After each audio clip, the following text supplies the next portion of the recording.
Sehingga ada hadis sahih, innar rahim mu'allaqatun fil arsy. Aqulu ya Rabbi silman yasiluni waqta man qata'ani. Ya Allah, rahim, unsur rahim itu ada di aras. Selalu berdoa, ya Allah, siapa yang menyambung saya jenengan sambung, yang memutus saya jenengan putus. Sampai Nabi ngendikan silaturrahim tazidu fil umri. Orang yang sering silaturrahim itu umurnya tambah. Sebagian riwayat wa tazidu fil rizki, juga nambah rezeki. Cuma jangan artikan silaturrahim model kampungan, modelan geruduk-geruduk boten. Coba andai kan kita hidup di kampung, misalnya di kampung sini di Sentul. Karena silaturrahimnya baik, minimal pernah ponaan gak minggat, pernah Pak D gak minggat, pernah Pak Le gak minggat. Dari kekuatan tidak minggat ini tuh sudah terhimpun satu komunitas keluarga, meskipun gak harus rukun-rukun amat nih. Tapi dari kumpul saja terhimpun satu kekuatan yang bisa bikin komunitas pekerjaan, komunitas kelan, komunitas ras. Assalamualaikum warahmatullahi wabarakatuh. Seluruh sahabatku, sahabat Ngaus Gus Baha dimanapun Anda berada, alhamdulillah pada kesempatan ini kita bisa berjumpa lagi di channel Ngaus Gus Baha. Pada kajian kali ini mari kita simak dengan seksama, semoga menjadikan ilmu yang bermanfaat. Bismillahirrahmanirrahim. Sekarang masalah hitung-hitungan ekonomi. Wa atidzal qurba haqqahu wal miskina wabnas sabil. Kerabat nih, zal kurba itu sing duwe dil korobah, yang punya unsur kedekatan. Unsur kedekatan itu indikannya Nabi itu ada 3 kelompok yang ada unsur kedekatan. Itu ada di hadis sahih. Ada orang yang sampai punya 3 unsur kedekatan. Misalnya secara genetik itu kerabat, misalnya saudara atau keponakan. Sudah secara genetik kerabat, ditambah dia juga kerabat atas nama agama, agamanya juga sama, Islam.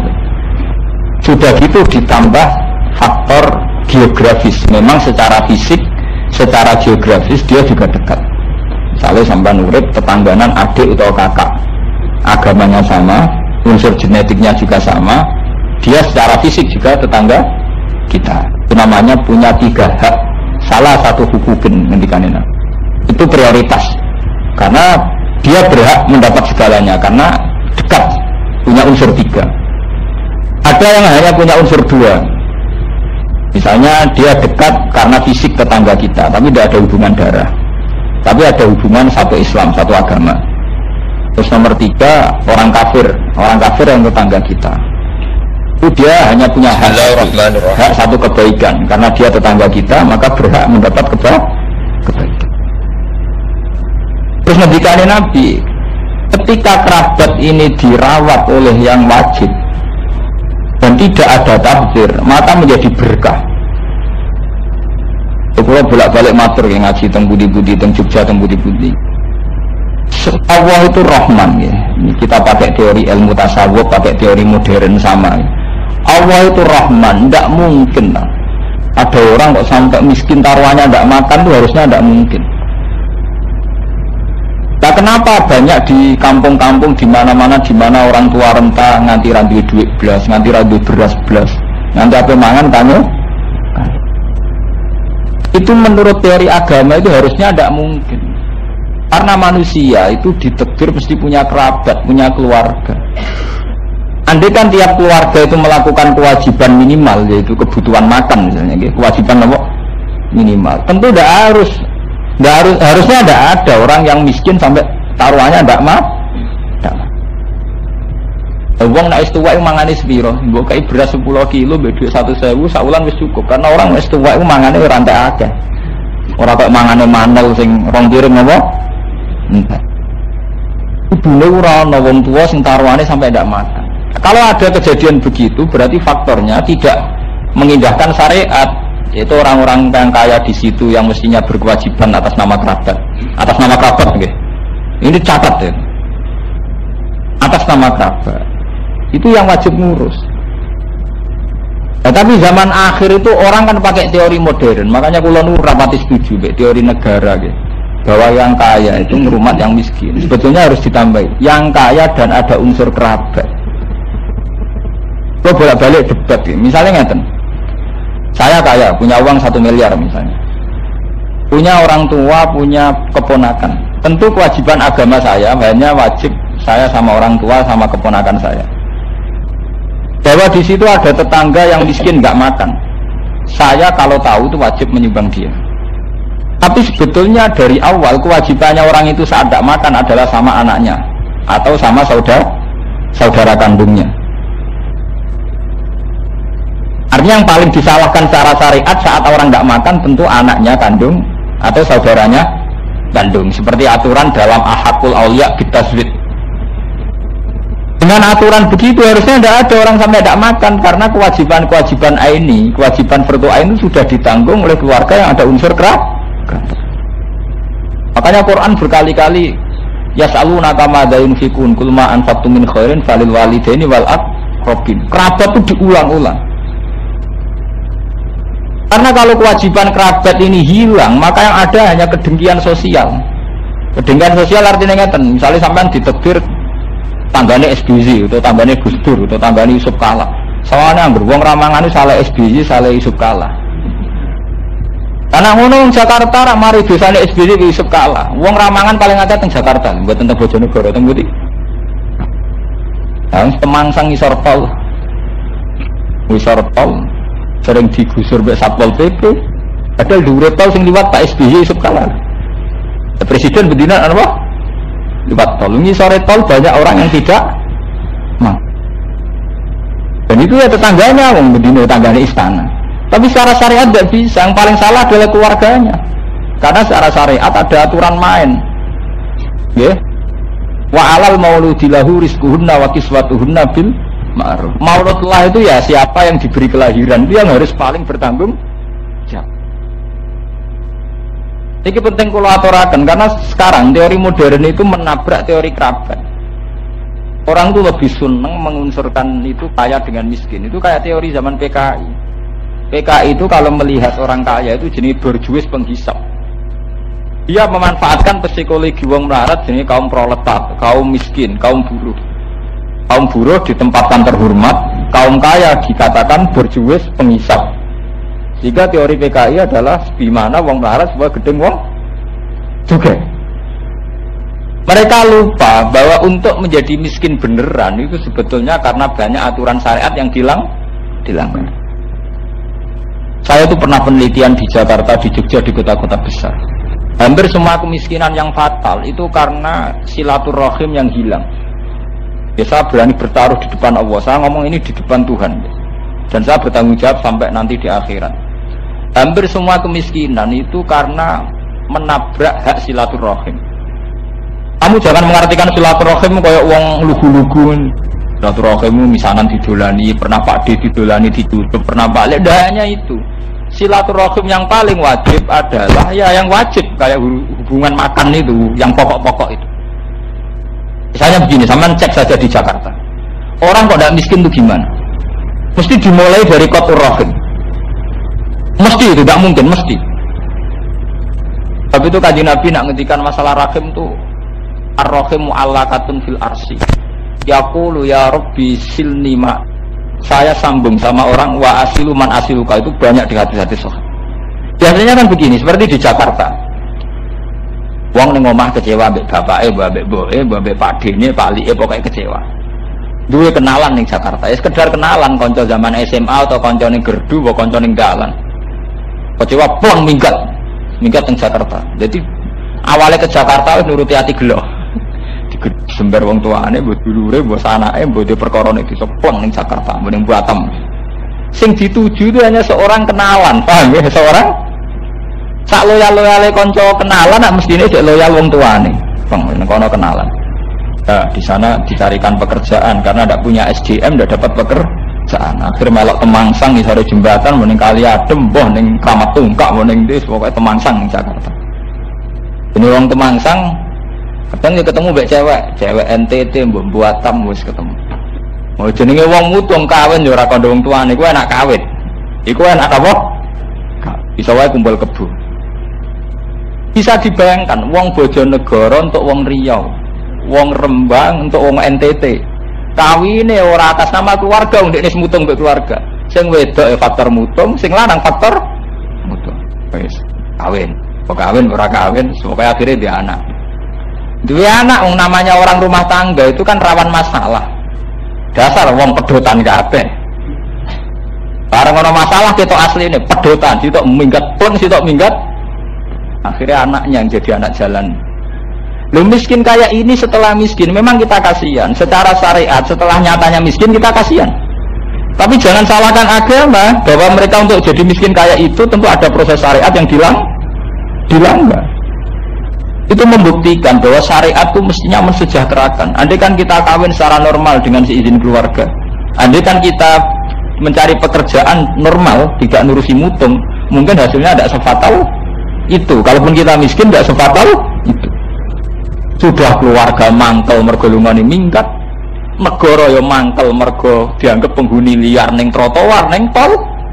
Masyarakat Jakarta Betawi mangkel ya ora karuan. Mergo gara-gara dia pendatang tidak mengindahkan etika setempat. Aku nang Betawi asli, nak maksudno pendatang tak ngamek. Wong kula gadah santri tiyang Betawi kata.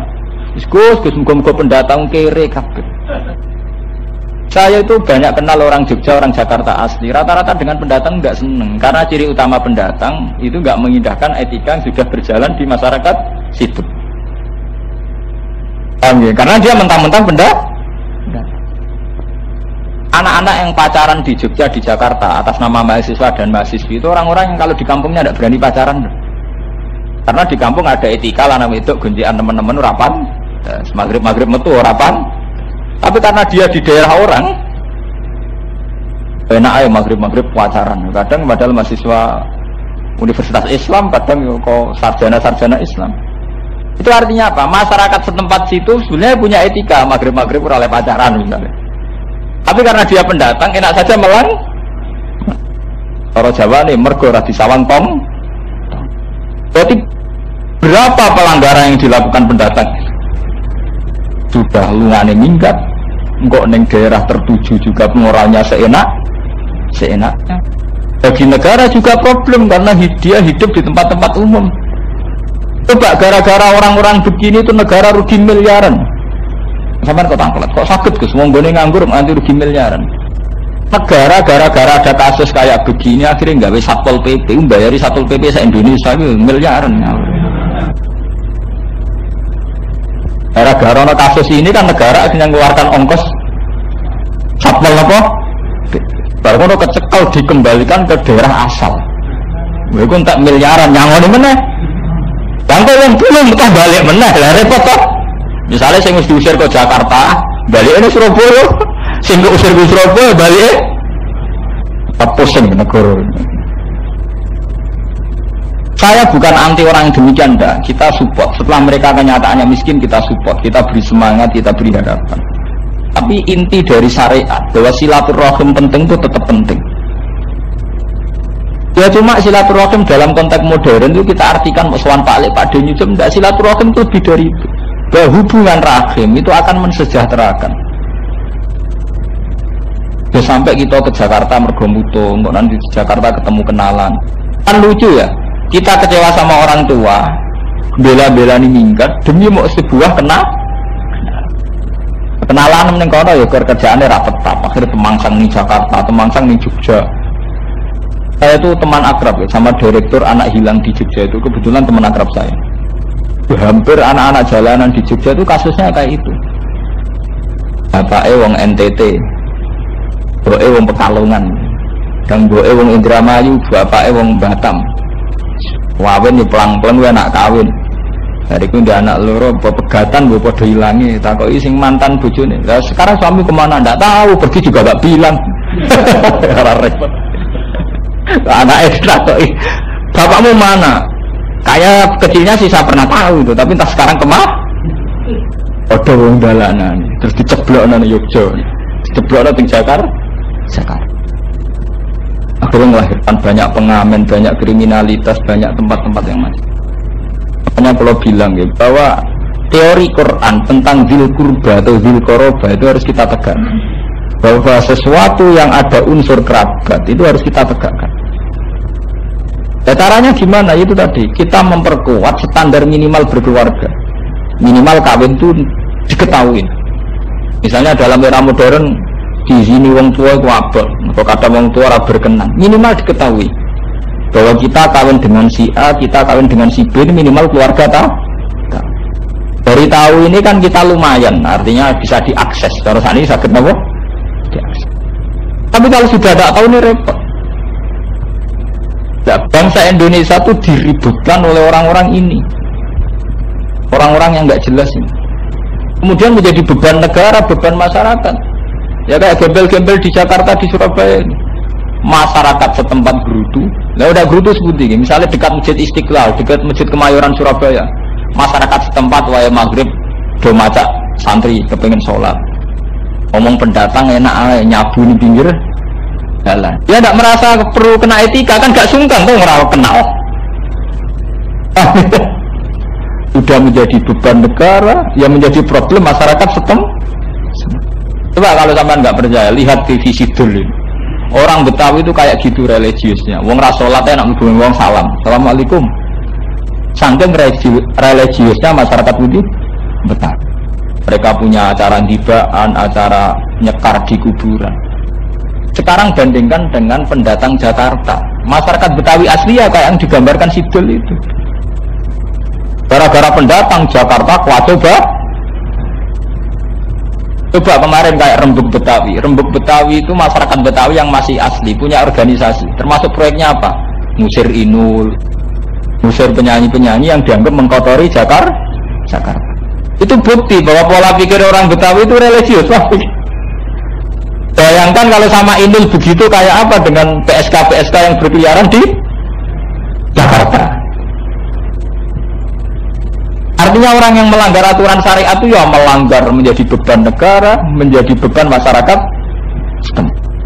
Sudah gitu mau pulang kampung tidak mungkin karena berangkatnya minggat. Lah itu balik teng silaturahim. Berangkatnya nuruti minggat, nuruti emosi. Utang palik era oleh, wes ra palik-palikan. Apa palik wes ra ponak-ponakan. Nah. Sampai wong tuane iki ngoten, wis anak ngono, anak-anak wis gak mbok-mbokan. Mesti semua itu kasusnya karena kotor rahim. Saya itu peneliti, saya itu meneliti itu bertahun-tahun. Fenomenanya mesti begitu. Ya, fenomenanya mesti dimulai dari kotor rahim. Sebab itu Rasulullah itu begitu memuji yang namanya silaturahim. Ya, cuma silaturahim di zaman akhir mau diartekno dolan gruduk itu mboten seneng. Kula nganti kiamat ra seneng. Ngal-ngalau wong itu ning ora silaturahim bulat nek jenenge. Wong nganggur-nganggur nyen senengane tuh. Nganggur ketemu wong tidak begitu maksudnya itu. Terus ini kalau tekanakan bahwa semua kriminalitas atau semua problem-problem sosial itu dimulai dari kotor. Sehingga ada hadis sahih, innar rahim mu'allaqatun fil arsy. Aqulu ya rabbi silman yasiluni. Waktu man kotoan, ya Allah, rahim, unsur rahim itu ada di aras. Selalu berdoa ya Allah, siapa yang menyambung saya jenengan sambung, yang memutus saya jenengan putus. Sampai Nabi ngendikan silaturahim tazidu fil umri. Orang yang sering silaturahim itu umurnya tambah. Sebagian riwayat wa tazidu fil rizki, juga nambah rezeki. Cuma jangan artikan silaturahim model kampungan, modelan geruduk-geruduk boten. Coba andai kan kita hidup di kampung, misalnya di kampung sini di Sentul. Karena silaturahimnya baik, minimal pernah ponaan tidak minggat, pernah Pak D tidak minggat, pernah Pak Le tidak minggat. Dari kekuatan tidak minggat ini tuh sudah terhimpun satu komunitas keluarga, meskipun nggak harus rukun-rukun amat nih. Tapi dari kumpul saja terhimpun satu kekuatan yang bisa bikin komunitas pekerjaan, komunitas kelan, komunitas ras. Tapi kalau terjerai-berai, pernah ponaan minggat ning Batam, boh. Barang mulai setahun pisan mulai lagi saya imam ganti. Kok Pak D di Jakarta, lalu ini dia setahun. Pertama teng Jakarta, badan niku teng Batam, niki badhe dijak teng Malaysia. Waduh, Pak D ora alamate. Badhe melok sapa? Kenalan wong kabare wong NTT, wong NTB, wong ketemu ning Pak. Bareng ngono nggawa cah wedok. Bocah wis ora roh sopan santun. Utambi ora jel. Terus berarti periode ponaan iki konangan jenenge sapa? Mergo pancen tanggam, ponaan tepakan tanggam. Periode anake ponaan wis gak Kok roh piye untuk wong NTT? NTB. Bareng dikawin, bola dikawin silang. Nggak mau teko cerita mbek Pak D ini, aku udah anak loro Pak D. Mbok anak, lha ponakan sing loro iki wong raine piye? Ora. Kayak apa kesulitan sebuah keluarga kalau sudah ngadepi fenomena yang tentang perenang kayak ini udah kacau balau. Kamu SBY kan mikir. Bener SBY apa ngantor lewat tol padahal ngisore tol wong kelaparan. Jurusi pusing kenapa? Paling nelpon Menteri Pekerjaan Umum, Satpol PP kerahno. Akhirnya berdiri delok berita TV Satpol PP go bego. Bu dina ngrubah kok gak entek-entek, zaman pikir. Hebate wong nekat ya. Kuwi mulai cilik zaman Pak Harto, nggih, sampai era Gus Dur, era Habibie, Megawati sampai SBY. Wah, bedino ana kabar penggusuran, lho kok ora entek-entek. Saking banyaknya jumlah orang enggak jelas. Mana tiap blok TV jarak mesti ada berita apa? Penggusuran. Ini, iya. Itu orang entek-entek nganti saiki. Padahal negara sudah bikin satpol pp se-Indonesia. Jakarta tok nganti saiki ora entek. Lah misalnya satpol pp diarahno ning Kramat Raya ning mbok jebulin Jakarta Selatan ngono meneh. Jakarta Selatan digusur Ciledug ngono meneh. Entekno bego. Nah terus antiknya Quran ayat ini ditutup wala tubadzir tabdzira. Bahwa Anda dalam menyantuni keluarga itu jangan melakukan tabdzir. Jadi kalau nanti mau tentang hadis sahih, harusnya dalam keluarga itu sederhana karena ngendikane Nabi ta'amul wahid yakfi isnain wa ta'amus isnaini yakfi arba'atan. Jatah rezekinya orang satu itu normalnya nyukupi orang dua. Jatah rezekinya orang dua normalnya nyukupi orang empat. Saya itu bisa merasakan sekali. Zaman kula mondok melarat, zaman kula merantau nih jam 4. Ini aku merasakan sekali. Misalnya saya karena keceluk Gus, keceluk dianggap iso ngaji, sering untuk salam templek misalnya. Santri karena orang terkenal ngalim, tentu rantuk salam templek. Misalnya begitu. Tapi gara-gara satu orang sing untuk salam templek saja, itu bisa nguripi santri di sekeliling. Begitu juga pabrik, karena dia sarjana, dia kaya, tentu punya pabrik. Karena punya pabrik bisa mempekerjakan orang 10 sampai 20. Yang bisa kerja ini kemudian kembali ke keluarganya, karena dia bisa kerja, menghidupi yang tidak kerja. Itu teorinya Nabi. Ta'amul wahid yakfi isnain, wa ta'amus isnaini yakfi arba'atan. Artinya sebetulnya begitu mudah untuk merecovery ya, untuk menjembatani sebuah keluarga yang besar itu sebetulnya begitu mudah. Karena jatah rezekinya orang satu bisa dipakai orang dua bisa 4 dan seterusnya. Tapi kemudian menjadi tidak mudah saat orang melakukan tabdzir. Misalnya kados kula, misalnya gaji kula 2 juta misalnya, atau 1 juta. Kalau saya tidak tabdzir, misalnya HP ya merek seadanya, TV ya merek seadanya, pokoknya asal TV. Ya akhirnya kan bisa ngerumat mungkin santri atau keluarga. Coba kalau saya tabdzir misalnya, bayaran 2 juta TV ini merek terkini, HP ini merek begini, antena TV ini merek begini. Ya serang ngarah iseng rumah keluarga ini, mesti kurang emin. Jadi menjadi sirinya, menjadi hikmah bahwa kekurangan itu dimulai dari Alhamdulillahirabbil alamin. Seluruh teman-teman subscriber Ngaus Gus Baha telah kita ikuti bersama pengawasan beliau.